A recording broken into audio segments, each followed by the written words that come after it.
Minsan talaga namang napakasarap mag-ulam ng mga may sarsa kagaya nito. Yung kahit bahaw lang, pagka sinabawan mo ng sarsa nito, talaga namang napakasarap. Pwede namang ikaw na lang ang magluto kaysa ipaluto mo pa kay mama or papa mo. Basta panoorin mo lang to hanggang dulo at sigurado marunong ka na. Hey, what's up mga kaibigan? Tara, magpe-prepare tayo ng ating lulutuin ngayon. So, meron tayo ditong patatas at saka karot. So, ito naman ay bell pepper. Binalatan ko lang muna yung mga karot at inuna ko na nga itong bell pepper.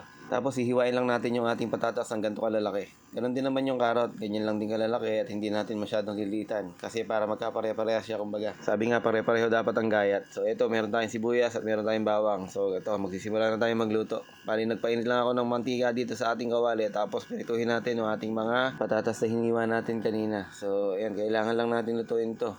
So, para malaman kung luto na to, mag-iiba kulay niyan. Katulad ng nakikita nyo, medyo sariwa talaga yung kulay niya. Buhay na buhay yung pagkakadilaw at saka yung orange.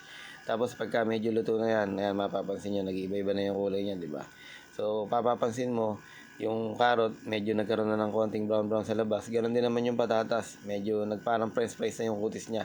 So, kung dati ka naman nagluluto ng ganito, alam mo na yun. Para naman sa mga beginners na talagang hindi pa alam. Tatabi lang muna natin to at saka babawasan natin yung mantika. Tapos gisahin na natin yung ating sibuyas. Medyo marami-rami yung hiniwa kong sibuyas. Mga 3 pirasong medium size to. Halu-haluin mo lang kahit hindi na mag-caramelize yan. Basta mahalaga nalanta mo na yung sibuyas. Tapos lagay mo na nga rin yung bawang.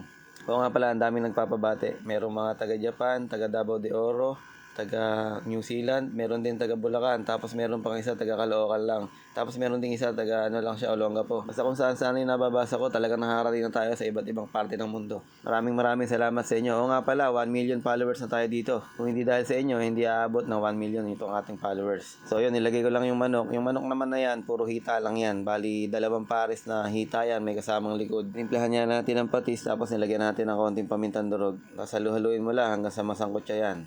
Kahit na hindi mo na masyadong pagtagalin yung pagkakasangkot mo, ang mahalaga nabalot mo na siya ng ating pagkakagisa. Pero kung may time ka pa, kahit mga 20 minutes mong ginigisa yan, mas maganda. So ayan, nilagyan natin ng toyo. Mga kalahating cup o higit pa ng toyo, pwede rin naman. Depende sa lasa ng mga toyo ninyo. Tapos ito, meron tayo ditong tomato paste at saka tomato sauce. Yung tomato paste, pwedeng 1 kutsara lang. Yung naman tomato sauce, pwede rin naman kahit mga 3 kutsara lang. Pero pwedeng kahit isa na lang dun sa dalawa na yun. Tapos kalamansi juice yung nilagay ko. Siguro nagpiga ako ng mga 8 pirasong kalamansi para medyo masarap-sarap yung kanyang asim-asim. Kailangan talaga merong kalamansi ito kasi nga yun yung magpapalasa sa ating niluluto. Hindi puro tamis, hindi puro alat. Siyempre, kailangan may asim.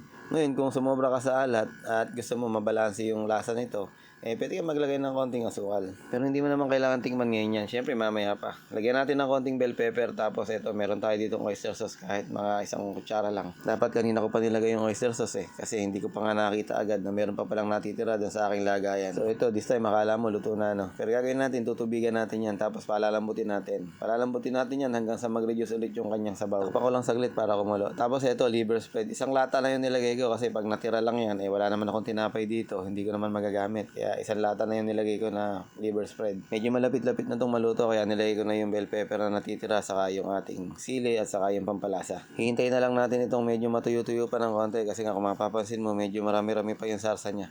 Pero kung nagmamadali ka, kumuha ka na ng sarsa at kumuha ka ng bahaw, kainin mo na. Hindi, joke lang.